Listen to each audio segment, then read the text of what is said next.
du disciple et du service du royaume.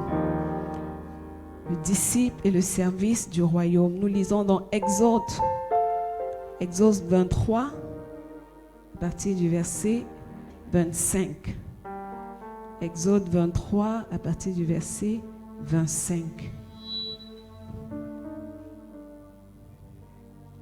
Exode 23, à partir du verset 25.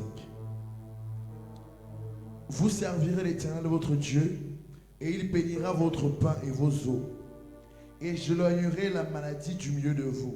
Amen. Est-ce que tu peux t'asseoir ce matin sur la tête de tes adversaires? Alors ce matin, nous parlons du disciple et du service du royaume. Nous allons aller rapidement. Amen. Et nous avons lu dans Exode 23 à partir du verset 25, où la Bible nous dit: vous servirez l'Éternel votre Dieu, et il bénira votre pain et vos eaux. Et il éloignera la maladie du milieu de vous. Amen. Ce matin, au premier service, nous nous sommes dit qu'il n'y avait pas des personnes particulières qui étaient appelées à servir Dieu, mais tout le monde est appelé à servir Dieu. Nous nous sommes dit, la Bible n'a pas dit que les chantres, les pasteurs, la Bible n'a pas dit que seulement les mamans, seulement les papas peuvent servir Dieu, mais il a dit vous servirez l'Éternel votre Dieu. Vous revient à tout le monde. Donc tous ensemble, nous sommes appelés à servir le Seigneur notre Dieu. Comment servir le Seigneur notre Dieu? Beaucoup se posent la question. Est-ce que c'est seulement en chantant? Est-ce que c'est seulement en prêchant? Est-ce que c'est peut-être en balayant le sol de l'église? Est-ce que c'est en lavant les toilettes de l'église? Est-ce que beaucoup se posent, qu'est-ce que le service de Dieu? Est-ce qu'il faut que je sois qualifié pour servir Dieu? Ce matin, nous disons non. Tu n'as pas besoin d'être qualifié pour servir Dieu. Tout le monde est appelé à servir Dieu. Parce que le simple fait que tu sois venu ici ce matin, c'est un service que tu rends à Dieu. Amen.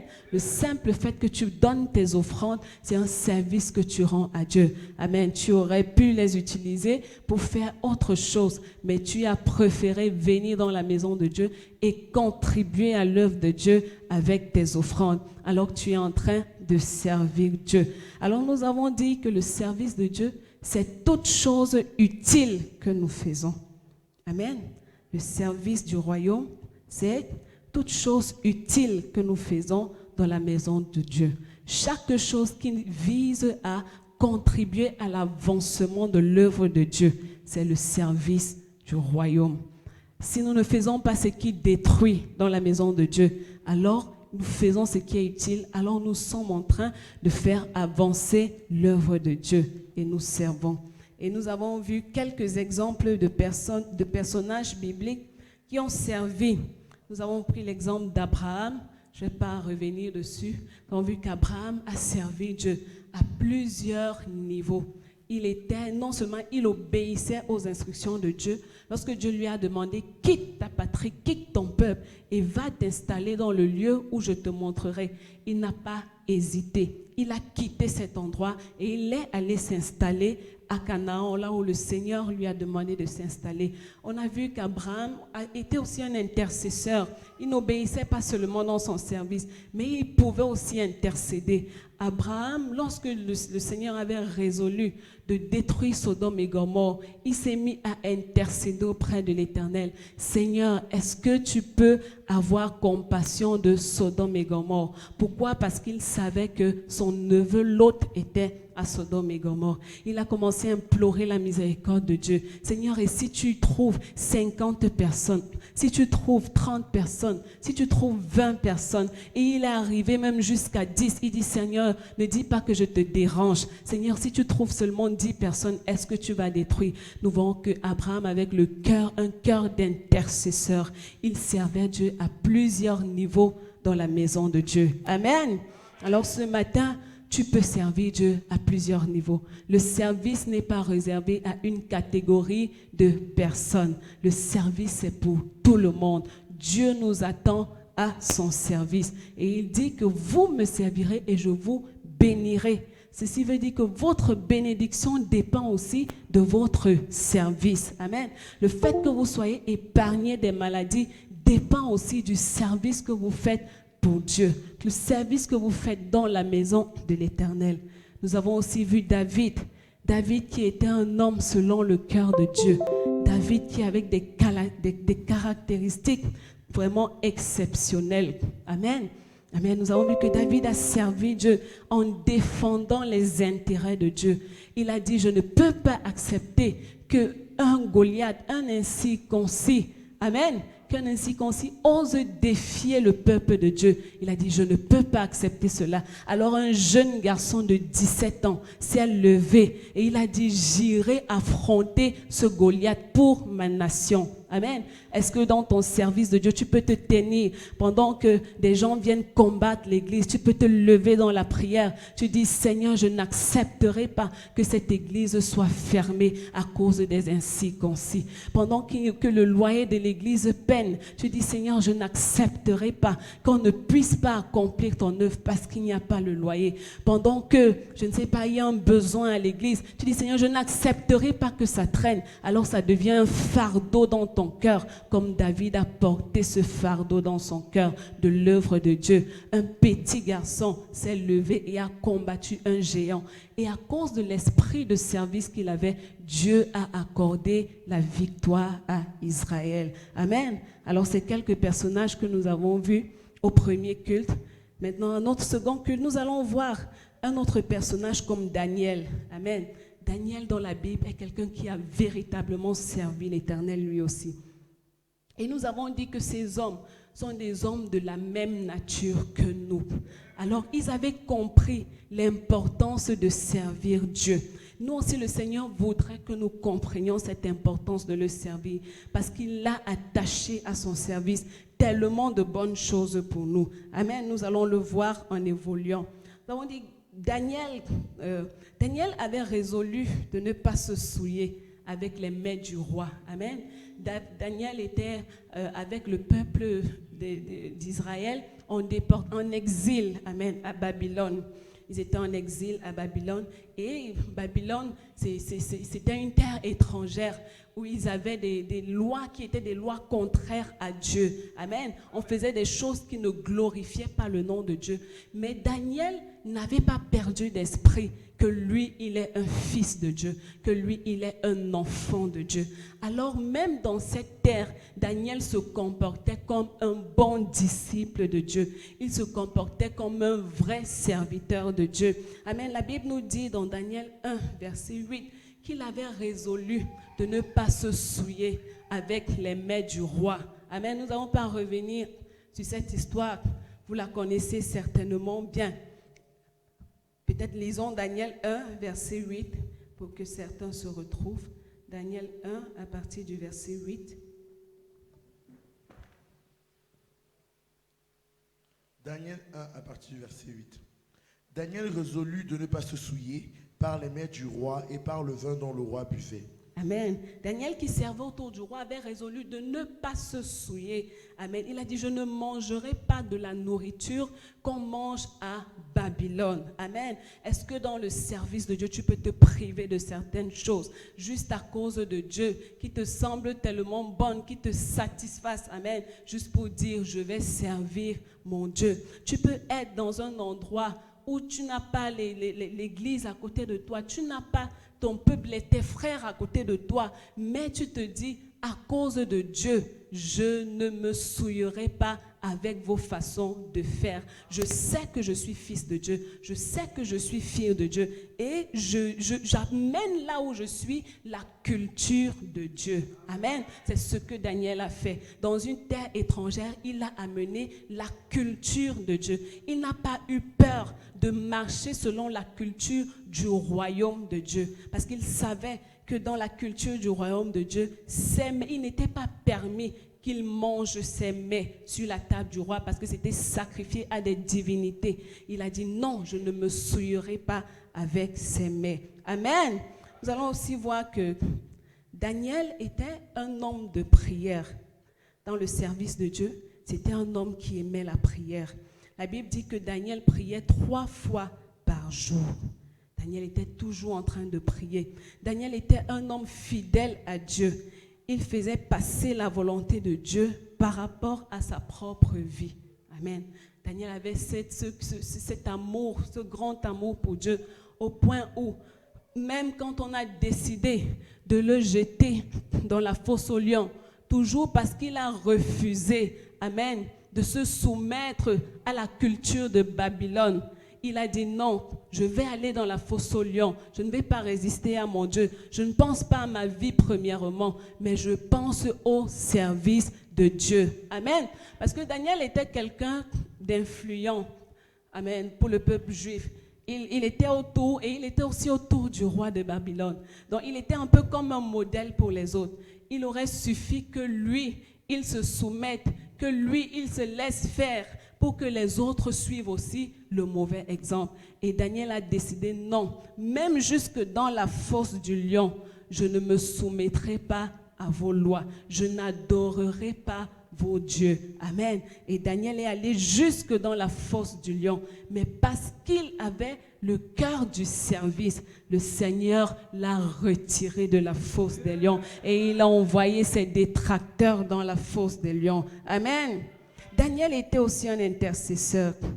La Bible nous dit que Daniel intercédait pour la fin de l'exil. Le peuple d'Israël était en exil. Daniel intercédait, Seigneur, quand est-ce que tu vas nous libérer de cet esclavage? Quand est-ce que... Pourtant, Daniel était un jeune. Il ne sait même pas ce qui s'était passé pour que le peuple d'Israël soit pris en exil, soit mené en déportation. Mais il avait ce fardeau dans son cœur. Il s'est mis à prier, Seigneur, quand est-ce que ce sera la fin de cet exil? Quand est-ce que nous rentrerons dans notre pays? Il avait le souci. Et parce qu'il priait tellement pour cela, le Seigneur lui a parlé. Le Seigneur lui a révélé que la fin de l'exil serait proche. Amen. Vous allez lire ça dans Daniel 9, du verset 2 au verset 21. Nous ne pouvons pas lire, nous n'avons pas de temps. Daniel se sacrifiait personnellement pour la cause des Juifs, pour la cause du peuple de Dieu. Il se sacrifiait, amen. Il prenait des temps de prière. Seigneur, je ne supporte pas de voir mon peuple dans cette condition. Amen. C'est à ça que le Seigneur nous attend dans son service. Ne pas penser tellement à nous, mais lorsque nous allons dans la prière, que nous portions les intérêts de son œuvre dans la prière. Amen. Est-ce que vous pouvez décider de prendre un jour en semaine juste pour prier pour les âmes? Amen. Même pas sortir évangéliser. Alors je prends juste un jour en semaine, je prie pour les âmes, pour les personnes qui ne connaissent pas encore Dieu, pour les personnes qui résistent encore, pour les homosexuels, pour les lesbiennes, pour les personnes. Vous prenez un jour. C'est ce que Daniel a fait. Amen. Il s'est donné pour la cause de Dieu. Nous avons aussi un autre personnage, Moïse. Moïse que nous connaissons très bien. Moïse aussi était un serviteur de Dieu. Lorsque le Seigneur lui apparaît par le biais d'un ange, à travers une flamme de feu, et lui ordonne, ça c'est dans Exode 3, vous pouvez lire à la maison Exode 3, et lui ordonne d'aller libérer son peuple en esclavage. Malgré les doutes que Moïse avait, parce qu'il a émis tellement de doutes, Seigneur, comme tu vois, est-ce qu'ils vont me croire? Est-ce qu'ils vont croire que c'est toi qui m'as envoyé? Est-ce que je n'ai même pas la parole facile? Seigneur, est-ce que tu crois que je peux? Malgré ces doutes, il a quand même accepté à la fin d'aller faire ce que le Seigneur lui avait demandé de faire. Et il est allé. Lorsque Moïse est allé, ça n'a pas été facile. Le Pharaon a endurci son cœur. Amen. Il a fallu que le Seigneur use de plusieurs stratégies. Amen. Pour qu'il lâche les enfants d'Israël. Mais Moïse, dans son service pour Dieu, ne s'est pas découragé. Dans le service de Dieu, tu vas rencontrer plusieurs obstacles comme Moïse. Tu vas rencontrer des oppositions. Tu vas rencontrer des gens qui vont s'opposer à toi farouchement.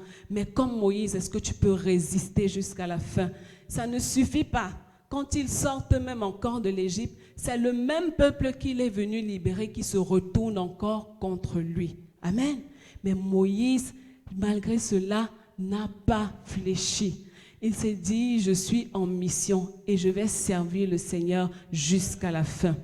Le peuple s'est retourné, il s'est rebellé contre Moïse. Le peuple a commencé à adorer de faux dieux. Le peuple a commencé à mal parler de Moïse. Mais Moïse a dit, moi j'irai jusqu'à la fin parce que le Seigneur m'a dit et je sais que tel qu'il a dit, il l'accomplira. Amen. Dieu voudrait que nous soyons comme ces personnages, comme ces Daniel, que nous soyons ces Daniel de cette génération. Est-ce que tu peux être un Daniel de ta génération? Amen. Le Seigneur t'appelle à regarder la course de la jeunesse. Seigneur, trop de dépravation de mœurs dans la jeunesse. Seigneur, trop de meurtres, trop de crimes. Je me tiens pour la jeunesse de mon pays. Je me tiens pour la jeunesse du monde entier. Moi-même, je ne suis pas dans ces choses, mais je ressens une douleur à l'intérieur de moi par rapport à ces choses. C'est à ça que le Seigneur nous appelle. Est-ce que tu peux être un Moïse pendant que tu vas évangéliser? Le peuple est dur, les gens refusent, les gens te méprisent, on te verse même de l'eau. À l'école, pendant que tu évangélises ou au travail, amen, les gens sont hostiles, mais tu persévères jusqu'à la fin, tu ne te fatigues pas. Le Seigneur voudrait que nous soyons des Moïse, que nous soyons des Daniel, amen, dans son service, parce que c'est le service qui lui plaît et qui amène sur nous la bénédiction. Alors nous allons aller rapidement. Quelles sont les qualifications pour le service? Quelles sont les qualifications pour le service? Qu'est-ce qui nous qualifie au service de Dieu? Qu'est-ce qui fait de nous de bons disciples? Au premier culte, nous avons vu, l'une des premières qualifications, c'était l'humilité. Ce que nous avons vu au premier culte, et nous avons donné plusieurs aspects de l'humilité. Au deuxième service, nous allons parler d'un amour véritable. Avoir un amour véritable et une grande affection pour Dieu. Avoir un amour véritable et une grande affection pour Dieu. Pour servir Dieu, amen, il faut l'aimer. Pour servir Dieu, il est important que nous l'aimions. Pourquoi il est important que nous l'aimions? Lorsque vous aimez quelqu'un, vous êtes prêt à vous sacrifier pour la personne. Lorsque vous aimez quelqu'un, vous êtes prêt à mourir pour la personne. Lorsque vous aimez quelqu'un, vous êtes prêt à tout faire pour plaire à la personne. Amen. Lorsque vous êtes dans le service de Dieu et que ce n'est pas avec de l'amour, votre service sera limité. Amen. Il y a des choses que vous pourrez faire et d'autres que vous ne pourrez pas faire. Amen. Donc il est important. C'est pourquoi le deuxième point, c'est avoir un véritable amour, une grande affection pour Dieu. Nous allons lire Romains 12, verset 2. Romains 12, verset 2.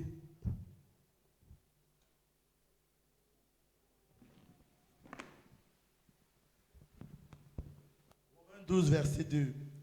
Ne vous conformez pas au siècle présent, mais soyez transformés par le renouvellement de l'intelligence, afin que vous discerniez quelle est la volonté de Dieu, ce qui est bon, agréable et parfait. Amen. Ici, on va s'intéresser à la dernière partie, afin que vous discerniez quelle est la volonté de Dieu, ce qui est bon, agréable et parfait. Nous allons dire que dans le service de Dieu, il y a ce qui est bon. Amen. Il y a un service qui est bon. C'est à plusieurs niveaux, c'est à 3 niveaux le service de Dieu. On a le service qu'on qualifie de bon, que Dieu qualifie de bon. Il y a le service que Dieu qualifie d'agréable. Et il y a le service de plus haut niveau qu'il qualifie de parfait. Amen. Et Dieu nous attend au service parfait. Alors, qu'est-ce que le service bon? Nous allons voir en quelques minutes. Amen. On va dire que un service bon, c'est un service fait par tout enfant de Dieu normal. Ça veut dire que je suis à l'église, j'ai donné ma vie à Jésus, j'appartiens à une église, alors je décide d'entrer par exemple dans le groupe de louanges. Je décide par exemple de faire partie du groupe des jeunes. Amen. Alors je le fais parce que je vois tout le monde le faire naturellement. Je ne le fais pas parce que j'ai une connaissance particulière de Dieu. Je ne le fais pas parce que j'ai une révélation particulière de Dieu, mais parce que j'appartiens à cette communauté, alors je décide aussi de servir. Amen. Ce n'est pas mauvais, mais c'est le plus bas niveau. C'est le service bon. Amen. C'est le service que tout le monde peut faire. Ce service n'a pas beaucoup d'impact et ce service n'attracte pas vraiment le cœur de Dieu. C'est la raison pour laquelle beaucoup à l'église servent, mais ne reçoivent pas les bénéfices de leur service. Pourtant, la Bible est claire. Vous me servirez et je vous bénirai. Amen. Si tu me sers, je te bénis. C'est naturel. Je ne peux pas servir Dieu sans être béni. C'est impossible. Vous me servirez, je vous bénirai. Pourquoi je sers et je ne suis pas béni? Peut-être parce que je suis encore au niveau du service bon, comme tout le monde. Je suis un enfant de Dieu, comme tout le monde. Alors il faut que je m'implique dans les choses de ma communauté. Je décide d'entrer dans un groupe de la communauté et je me mets à servir. Dieu ne m'a jamais rien dit. Je ne connais pas la parole de Dieu. Je ne connais pas les promesses liées au service. Je ne connais pas ce que le Seigneur dit par rapport au service, amen, du disciple. Je m'engage juste à le servir comme ça, amen. Alors là, tu es au niveau du service bon. Et le Seigneur veut que tu avances, amen. Il veut que tu quittes du service bon pour le service agréable, amen. Qu'est-ce que le service agréable? Quand on arrive au service agréable, c'est le service des gens qui connaissent déjà un peu qui est Dieu. Ils savent que en servant Dieu, j'ai des récompenses. Ceux-là, on les appelle les fils. C'est les fils de Dieu. Les fils ont la foi. Ils servent pas parce qu'ils ont de la foi. Ils servent en se disant, oui, j'ai confiance en Dieu que si je le sers, si je me donne pour lui, lui aussi va se donner pour moi. Je sais que si je m'engage dans l'œuvre de Dieu, voilà, je serai béni. Ça, c'est les fils. C'est le service agréable à Dieu. Amen. Ce n'est pas encore parfait. Ils servent parce qu'ils ont la connaissance de Dieu. Leur service, c'est parce qu'ils savent que Dieu va leur donner des choses en retour. Amen. Ils savent qu'en servant Dieu, j'aurai des bénédictions en retour. Ils savent quelle est la parole de Dieu sur laquelle se tenir. Amen. Dans mon service pour recevoir des bénédictions. Et c'est ça qu'ils appliquent. Ça, c'est déjà un niveau, c'est pas mal. Parce que les fils reçoivent leur bénédiction. Tous ceux qui servent avec la foi, amen, reçoivent les bénédictions liées à la foi. Parce que si je m'accroche sur une parole de Dieu qui me dit de le servir, forcément, je reçois la bénédiction qui est liée au service. Mais ce n'est pas encore le service parfait. Amen. Le Seigneur ne nous attend pas à ce niveau. Ça, c'est le niveau des fils. Et les fils ne reçoivent pas ce que les épouses reçoivent. Amen. Vous ne donnerez jamais à votre fils comme vous donnez à votre épouse. Amen. Le service parfait ici, c'est le service des épouses de Dieu. Amen. Elles ne servent pas Dieu pour recevoir quelque chose en retour, mais elles servent Dieu parce qu'elles l'aiment. Elles servent Dieu parce qu'elles ont un amour poussé pour Dieu. Elles ont une affection poussée pour Dieu. Amen. Vous savez, un fils, il est contraint de vous obéir. Vos enfants à la maison, s'ils ne vous obéissent pas, amen, vous le prenez très mal parce que c'est naturel, c'est le sang. Mais une épouse, elle vient à vous, au départ, elle ne vous connaît pas. Elle vous regarde, elle vous observe et par la suite, elle décide de vous suivre. Elle décide, amen, de marcher avec vous. Alors, son obéissance pour vous, c'est un choix qu'elle fait. Amen. Pourtant, le fils, lui, il est obligé, il est contraint de vous obéir.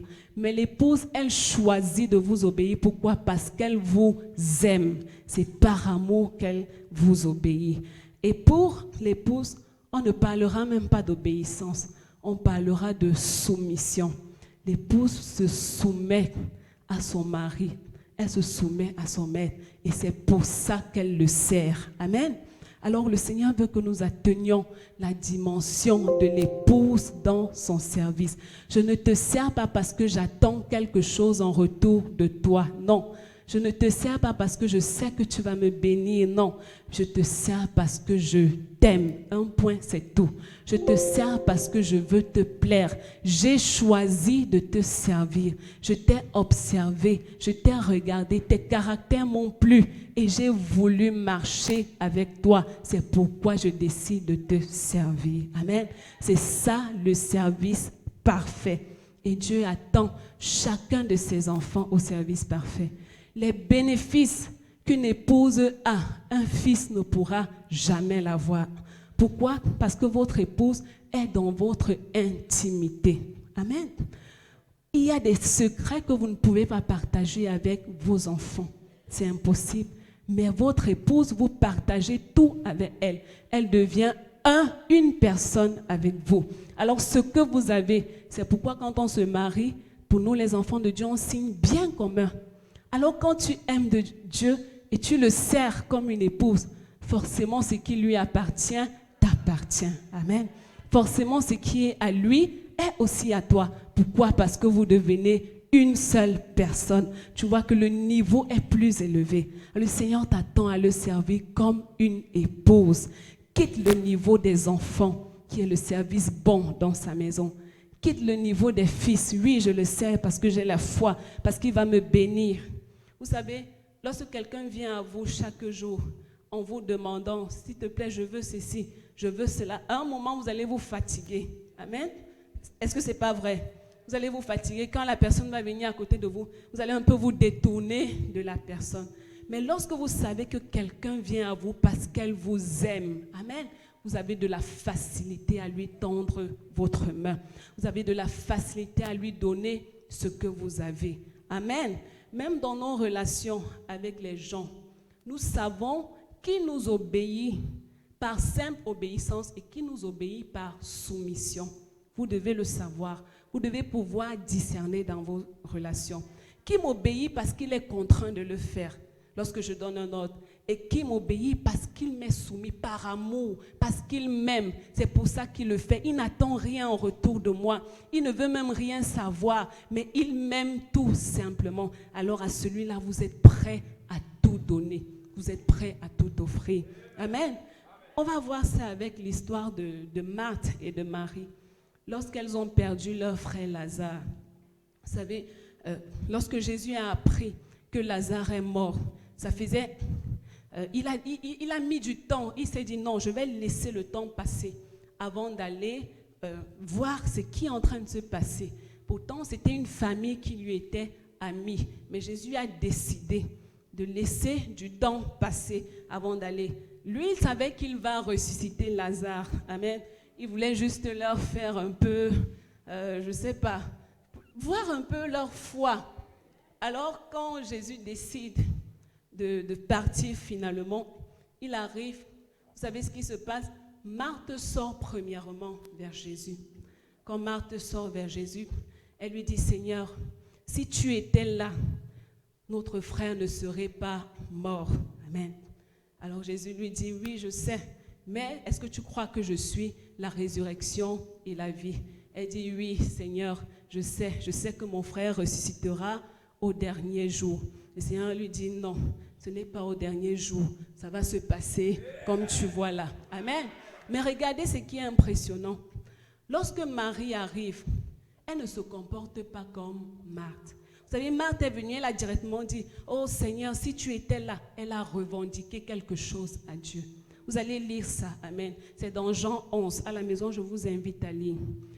Quand Marie arrive, qu'est-ce qu'elle fait? La Bible dit qu'elle se prosterne d'abord. Amen. Marie se prosterne. Pourquoi? Parce que Marie avait compris que le plus important, ce n'était pas de revendiquer la vie de mon frère. Amen. Parce que je sais que qu'est-ce que cette prosternation signifie? Je te sers d'abord, je te vénère d'abord, je t'adore d'abord. Amen. Je veux montrer que je te connais d'abord, je t'aime d'abord, je préfère me prosterner. Amen. Lisons ça. Peut-être quand on parle comme ça, on ne comprend pas. Allons dans Jean 11. Dans Jean 11.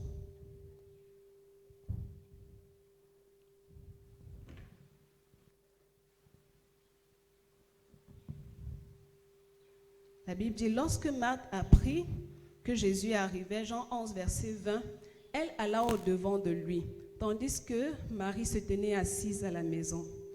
Marthe dit à Jésus, Seigneur, si tu étais ici, mon frère ne serait pas mort. Amen.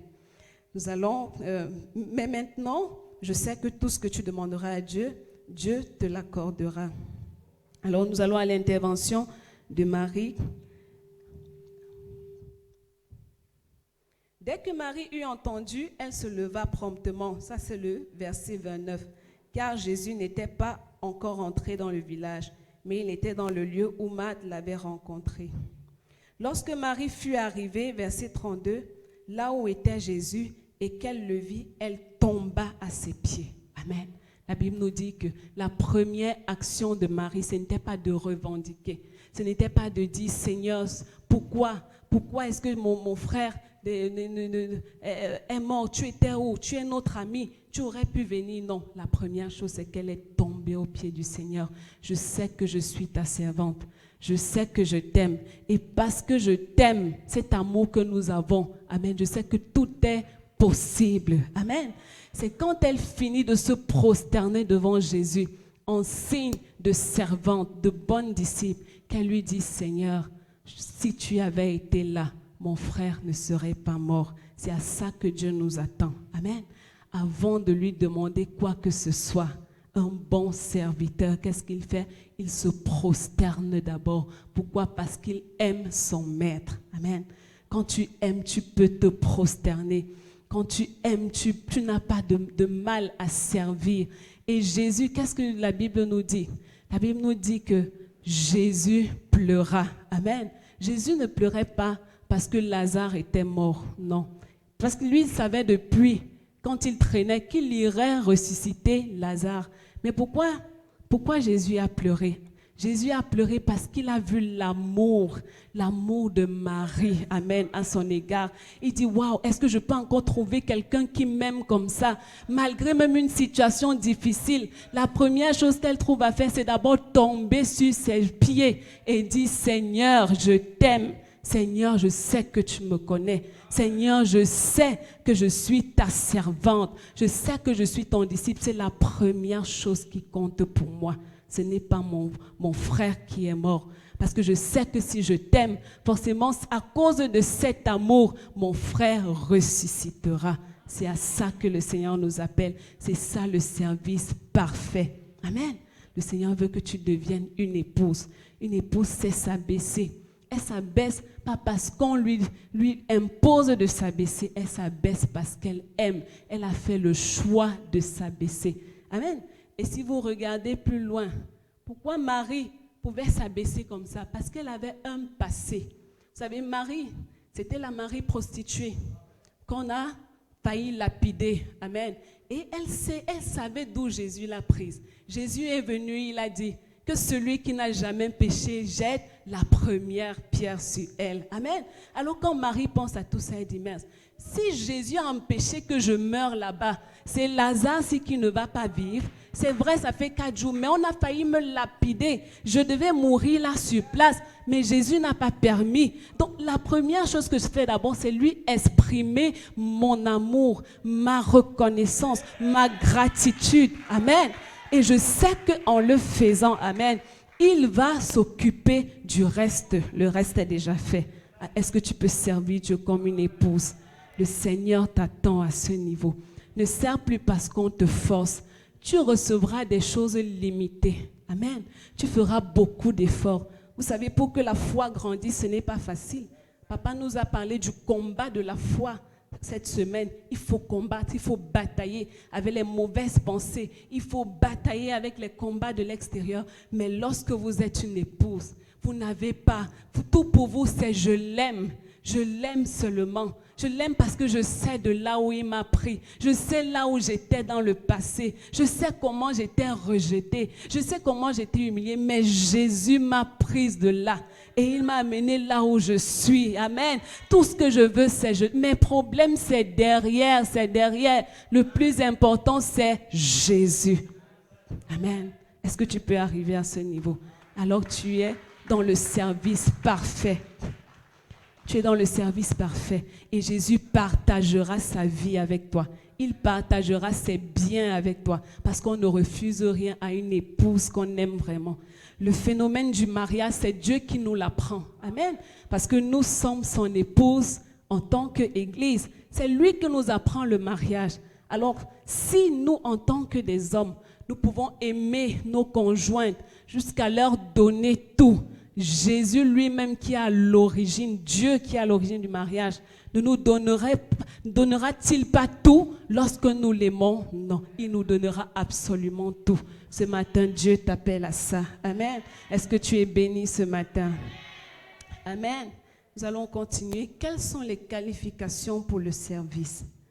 Quelles sont les qualifications pour le service? Au premier culte, nous avons vu quelques qualifications.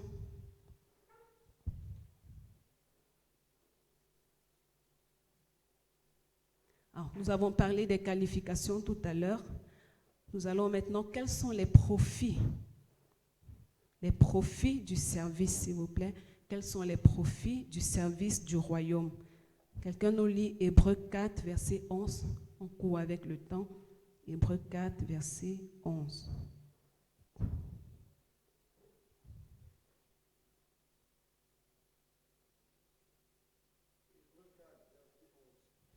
Efforçons-nous donc d'entrer dans ce repos, afin que personne ne tombe en donnant le même exemple de désobéissant. Ok. Je ne sais pas si c'était le... En tout cas, on va retrouver. Disons le premier profit. Le service du royaume attire sur nous la longévité. Amen. Le service du royaume attire sur nous la longévité. Qu'est-ce que la longévité? C'est une vie abondante. Amen. La longévité, c'est une vie au-delà. Au-delà. Ça veut dire que tu atteins 80 ans, tu atteins 90 ans. Et comme papa nous a dit, en Christ, nous ne mourrons pas. Amen. Nous avons la vie éternelle. Mais où est-ce que tu trouves cette vie éternelle? C'est dans le service de Dieu. Amen. Nous avons dit au premier culte, qu'est-ce qui va motiver Dieu à te faire vivre sur la terre? Dites-moi, vous savez, les choses sont devenues tellement compliquées, tellement difficiles, au point où Jésus a dit que la foi de plusieurs peut refroidir. Et parfois, si tu n'es pas dans le service de Dieu, pour préserver ton salut, amen, pour préserver ton entrée au ciel, Dieu préfère te retirer, amen, te retirer de la terre. Parce qu'il sait que s'il te laisse continuer à vivre, tu vas perdre même le salut que tu avais déjà eu. Mais la chose qui peut le pousser à t'accorder une longue vie, c'est son service. Lorsque tu te mets au service de Dieu, Dieu sent que ses intérêts sont en jeu si tu quittes la terre. Dieu sent que beaucoup de personnes seront perdues si tu quittes la terre. Dieu sent que beaucoup d'âmes vont rétrograder si tu quittes la terre. Alors il est obligé, ce n'est même plus à cause de toi-même, c'est à cause de ses intérêts que tu portes sur toi qu'il t'accorde une longue vie. Amen. Donc il est très important que nous soyons dans le service du Seigneur. Amen. Dans le service du Seigneur, on ne connaît pas la maladie. Parce que la maladie va freiner l'avancement du royaume. Non, le royaume doit avancer. Amen. Les intérêts du royaume doivent se multiplier. Mais si un fils qui fait avancer le royaume est malade, comment le royaume va avancer? Alors Dieu est obligé de t'accorder la santé. Il n'a pas de choix. Dieu est obligé de te maintenir en vie, d'accomplir tes jours. Parce qu'il y a une chose que toi seul sais faire. Amen. Il y a une chose que toi seul sais faire. Par exemple, dans sa maison, il est obligé, il est forcé. Alors, si tu veux une longue vie, donne-toi pour le service du Seigneur. Amen. Donne-toi, réfléchis. Dis-toi, Seigneur, où est-ce que je peux te servir? Va dans la prière, dis, Seigneur, où est-ce que je peux réellement te servir? Seigneur, donne-moi une direction.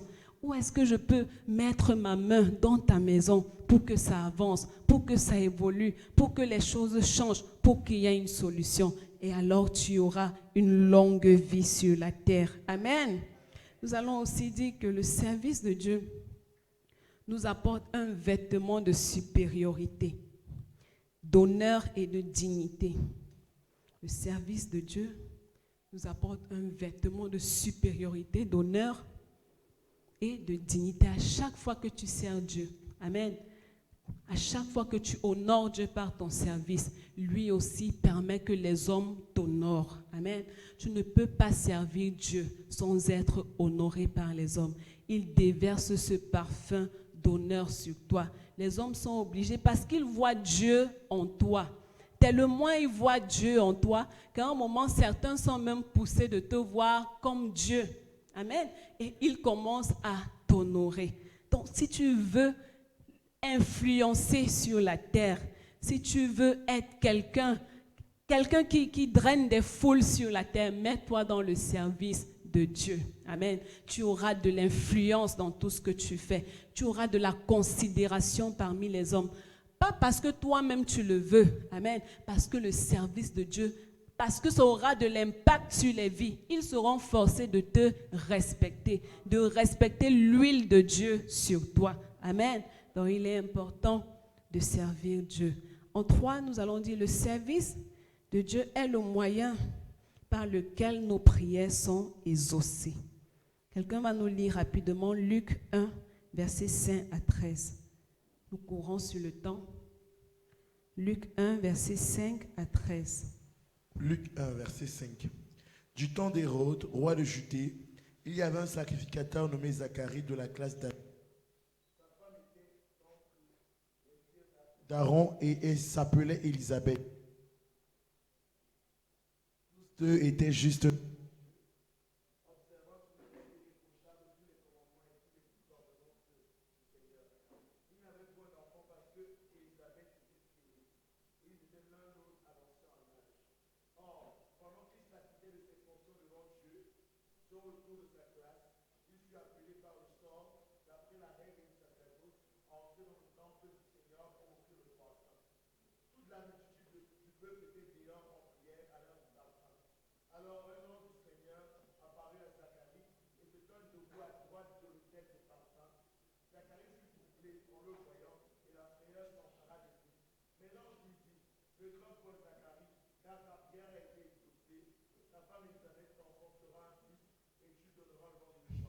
Amen. Ici, nous voyons que c'est lorsque Zacharie, amen, est allé exercer sa fonction dans le temple que l'ange lui a apparu. Il était au haut lieu du service. Si Zacharie ne se trouvait pas là, ce jour-là, à exercer cette fonction, amen, l'ange ne lui aurait jamais apparu. Il y a certains exaucements dans ta vie qui attendent seulement que tu te mettes au service de Dieu. Amen. La Bible dit qu'ils étaient avancés en âge et ils étaient des hommes pieux. La piété ne va pas toujours te donner ce que tu veux, mais le service pourra te donner ce que tu recherches avec Dieu. Amen. La Bible dit que c'était le tour de Zacharie et Zacharie était fidèle à son poste. Est-ce que tu es fidèle à ton poste? À cause de cette fidélité, le Seigneur a envoyé un ange. Il lui a dit, Zacharie, c'est vrai, vous êtes vieux, mais l'année prochaine, à la même époque, vous aurez un enfant. Imaginez-vous que Zacharie n'avait pas été là ce jour. Imaginez-vous qu'il avait créé une raison. Non, je ne peux pas, j'ai des invités à la maison. Ma famille est arrivée. Il créait je ne sais pas, quelque chose. Et il n'était pas à son poste ce jour. Est-ce qu'il aurait reçu cette bénédiction attendue depuis des années et des années? Non. Il a persévéré. Et un jour, Dieu a dit, à cause de ta persévérance et de ta fidélité à ton poste, tu n'as jamais manqué à ton poste, je t'accorde ce que tu as demandé. Amen. Il est important d'être fidèle à son poste. Beaucoup de bénédictions que nous cherchons se trouvent dans le service de Dieu. C'est emballé dans le service de Dieu. Amen. Vous savez pourquoi? Parce qu'il y a même des choses à l'intérieur de vous que vous ne connaissez pas, des potentiels à l'intérieur de vous que vous ne connaissez pas. Vous avez des talents à l'intérieur de vous que vous n'avez jamais découverts. Mais c'est en exerçant pour Dieu que cela commence petit à petit à se révéler. Ça commence à naître. Vous voyez quelqu'un qui ne savait pas s'exprimer devant les gens, quelqu'un qui avait honte, qui était timide. En prenant le micro chaque jour, le Seigneur commence à lui montrer, tu peux. De jour en jour, il découvre, il fait un pas. Et à la fin, on se rend compte, hey, c'était même quelqu'un qui avait ce don en lui. Mais le don était caché. Pourquoi? Parce qu'il ne servait pas. Amen. Ce matin, le Seigneur veut que tu te mettes au service. Tu vas voir les dons qui sont en toi cachés vont se révéler. Les potentiels. Peut-être tu sais t'occuper des enfants. Amen. Tu sais peut-être, je ne sais pas ce que tu sais faire. C'est là, tu sens même le fardeau là à l'intérieur de toi. Tu penses à ça chaque jour, mais tu ne te mets jamais au service. Ça ne peut pas se révéler. Amen. Mets-toi au service. Ces choses vont sortir de toi. Et un jour, tu seras à ton poste comme Zacharie. Et l'ange va apparaître. Il va dire, c'est le jour de ta visitation aujourd'hui. Amen. Avec Dieu, il n'y a pas d'âge. La Bible dit qu'ils étaient vieux. Dieu peut te visiter, je ne sais pas, à 50 ans, mais pourvu qu'il te trouve fidèle à ton poste. Dieu peut te visiter à 60 ans, pourvu qu'il te trouve fidèle, toujours là, fidèle à ton poste. Tout dépend de lui. Et tant que ce potentiel n'est pas encore sorti de toi, parce que c'est avec ce potentiel qu'il va te bénir. Amen. Tant que ce n'est pas sorti de toi, il ne peut pas te bénir. C'est à partir de ce potentiel que tu as en toi que Dieu te bénira. Alors fais comme Zacharie, sois fidèle à ton poste. Amen. Est-ce que tu es béni ce matin? Balance les mains comme ça pour Jésus. Amen. Nous allons rapidement. Quelles sont les clés pour un service efficace? Quelles sont les clés? Nous allons voir rapidement 2 clés. Alors, première clé, regardez vers l'extérieur pour voir les besoins qui attirent votre attention. Regardez vers l'extérieur pour voir les besoins qui attirent votre attention et votre implication. Parce que vous êtes né pour résoudre un problème. Alors, il est toujours important de regarder autour de soi. Amen. Ne vis pas pour vivre. Parce que Dieu t'a créé pour être la solution à un problème. Regarde à l'intérieur. À l'extérieur, qu'est-ce qui ne va pas? Qu'est-ce qui ne marche pas dans mon église? Je ne sais pas comment vous l'expliquer. Qu'est-ce qui ne donne pas? Je sens que je peux mettre ma main. Amen. En 2, on va dire servez avec respect et dans la crainte de Dieu. Servez le Seigneur avec respect et dans sa crainte. Nous allons prendre Hébreux 12, vous allez jusqu'au pied. Hébreux 12, versets 28 à 29. Amen. Est-ce que tu es béni ce matin? Tu acclames très fort Jésus. Pendant que tu écris, tu acclames très fort Jésus. Amen. Et tu te mets sur tes pieds. Dis Seigneur, je veux te servir. Dis-lui Seigneur, je veux te servir.